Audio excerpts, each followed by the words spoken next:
starter killet. Pinoy pa.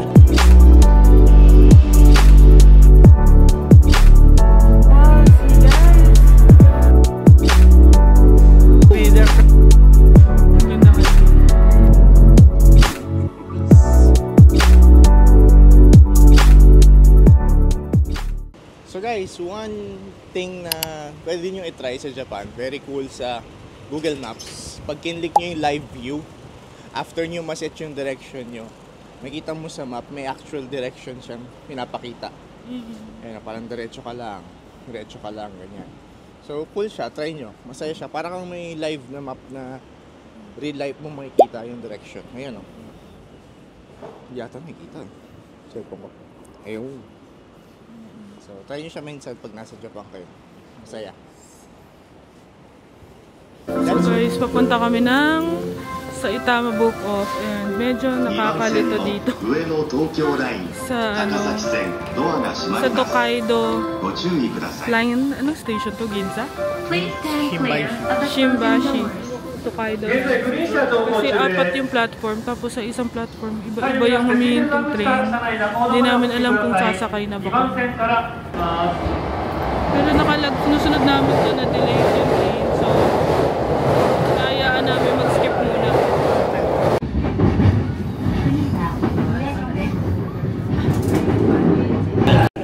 On a train going to Super Book of Bazaar. Sana tama yung train natin sa namin. Medyo ano. So ako, suggestion ko guys, pag na-Google Maps kayo, since very accurate naman siya, sundin nyo lang siya. So, for example, sa JR Line, sabi nga kanina, maraming train na lumalabas. Check nyo lang kung anong oras yung dating ng train mo sa inyo. Kasi, sakto talaga siya. O kung, ano yung, kung wala pa yung train dun sa time nyo, or may train na ibang dumating sa time nyo, huwag na kayo sumakay dun. Sumakay kayo dun sa sakto dun sa time na nilalagay sa Google Maps. Kasi kahit late yung train, magre-reflect siya. So, hindi ka rin kakabahan. Ina-adjust ka na agad kahit na late yung train. Kaya hindi ka kasi mag-panic eh. Yan na ba yun? Yan na ba yun? So, sundin mo lang yung sinasabi ni Maps. Tito tips.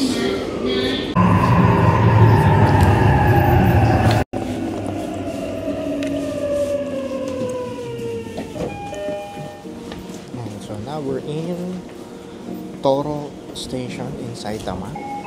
So from Ginza, ito yung station natin papunta sa Book of Super Bazaar. I think this is about 1-something kilometer away from Super Bazaar. Parang meron pang isang stasyon na mas malapit eh, pero ibang line na kasi siya, lilipat pa kami yung line. So baka mag-taxi na lang kami from here. Kasi meron kaming pera. Joke lang po. God. Ito yung maganda sa Japan eh, mga ganyang scenes, oh. Diba? Steve. Nice. Ganda. Medyo iba na yung feels niya agad versus Tokyo. Wala nang mga super tall buildings. Yeah. So we'll see you in Super Book Off.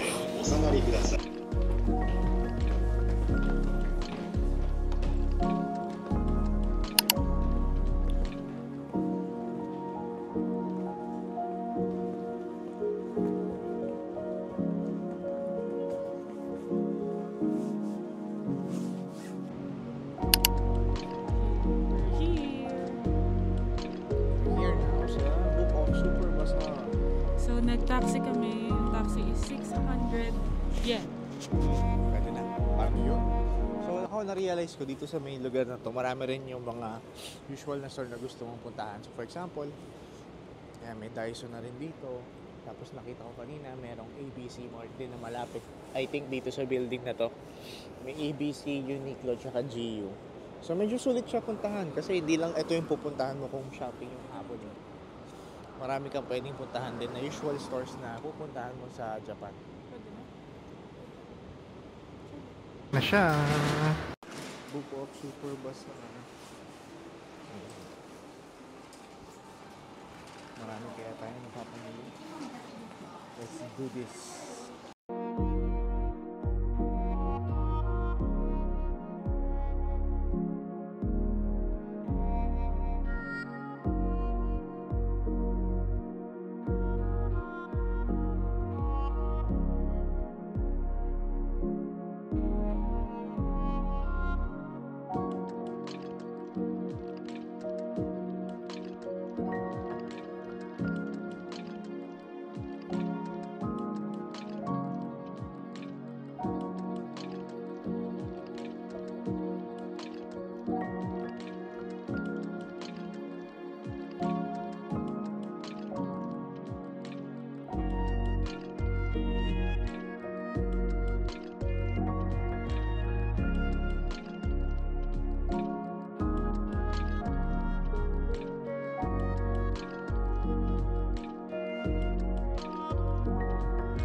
Back flags here. Ayan, mga bags pa. Ito sa Louis Vuitton.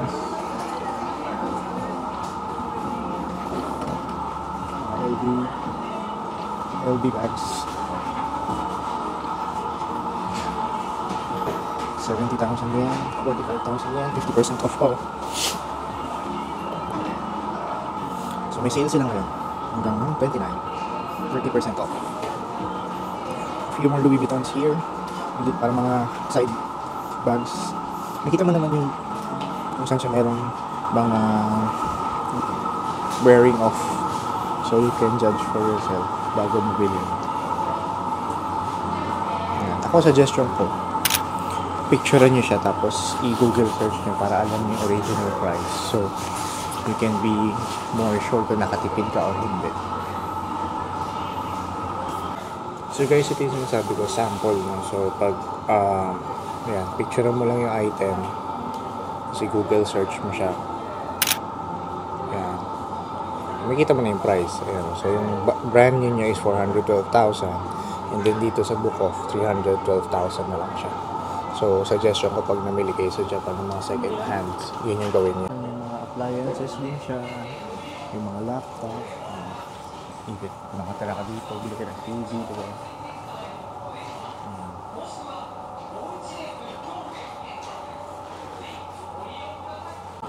So ito guys, baka bilhin namin to.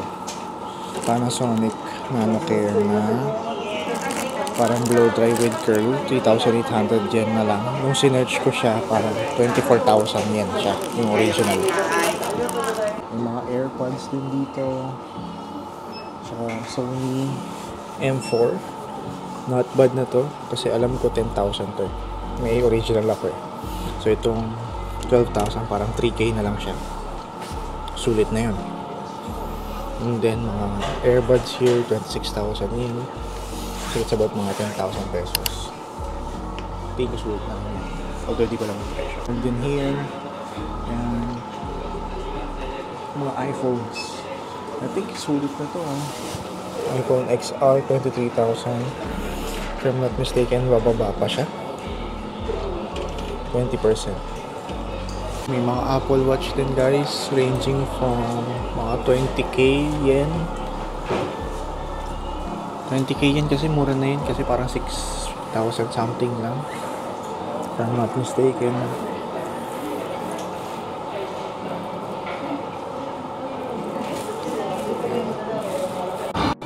We also have a lot of jackets here, so pag naghahanap ka ng jacket, pwede ka na dito. Mga leather jacket din. Then some sweaters here. Mickey Mouse sweater. Ayan. Marami rin mga branded. And Polo Ralph Lauren. Grabe yung mga jackets. Mumura na. So branded din yun. Hugo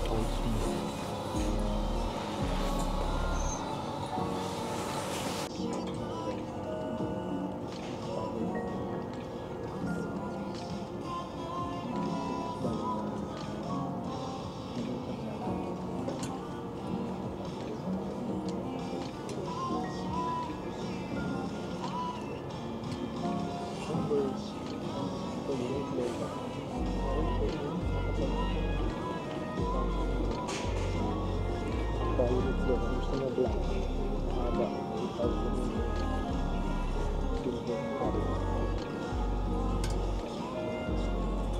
Ito pa guys, ang dami pa. May mga shirts din siya. Few more jackets here.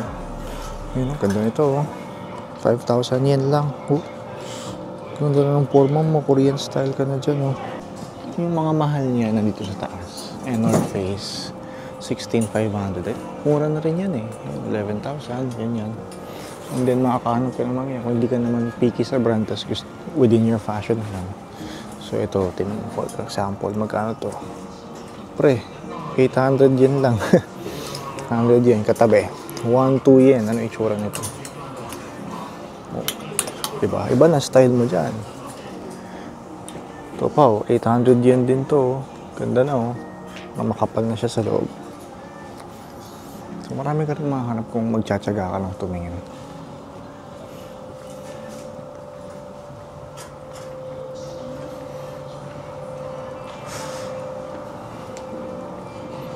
May mga coat din, Burberry. Burberry yan, 20,000 yen lang pre. May mga coats din here, 2,000 yen lang. Kaya, daming coat.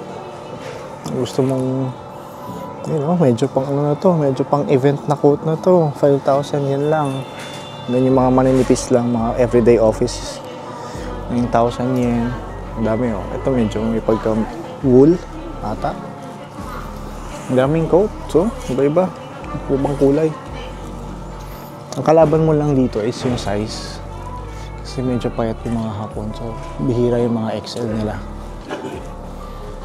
Pero ang dami. Ang daming choices. Mga shoes here. Mga shoes naman. May mga pants din. Ako tingin ko yung mga pants sulit din yung tignan. Lalo na yung for me yung mga mamahahali ng mga jeans, mga jogging pants ng mga branded. May mga work bags din dito.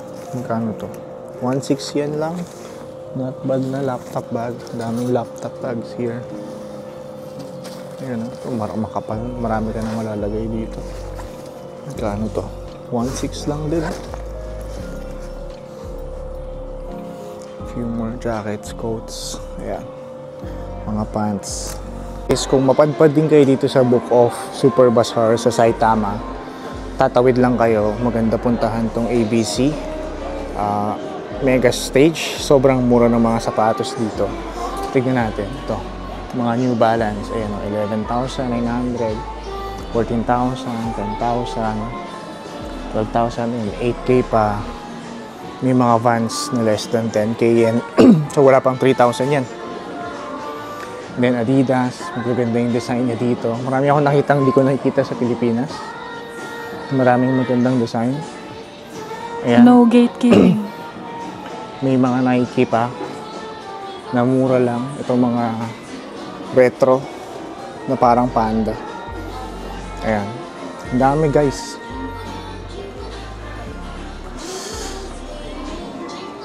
Ayan, may mga ano rin.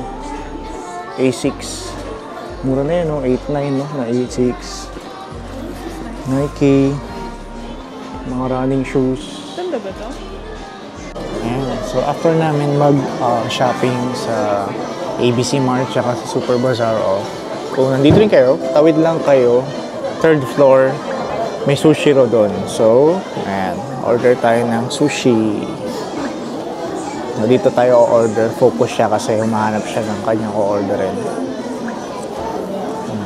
So, ang cute kasi sa Genki Sushi, di mo nakukuha ito. Ito tablet talaga siya. Galing. Right? So, later we'll show siguro kung magkano. Ayun.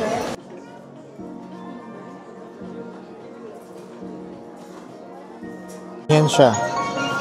Parating na yung bilog mo, Mario.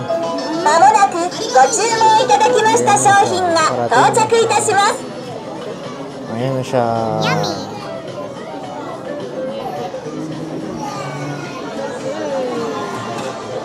Ito na yung dumating. Order tayo ngayon ng iced coffee. Marian, parating na ulit. Alin? Ano sila? まもなくご注文いただきました商品が到着いたします。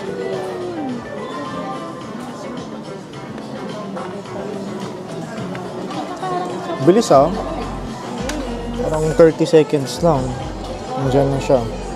This is wasabi. Saan ako maglalagay dito? Ayan, sushi roll. Lipat ko muna yung ano.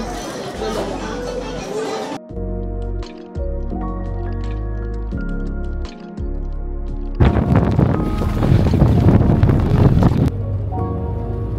Pero saktong-sakto yung punta natin.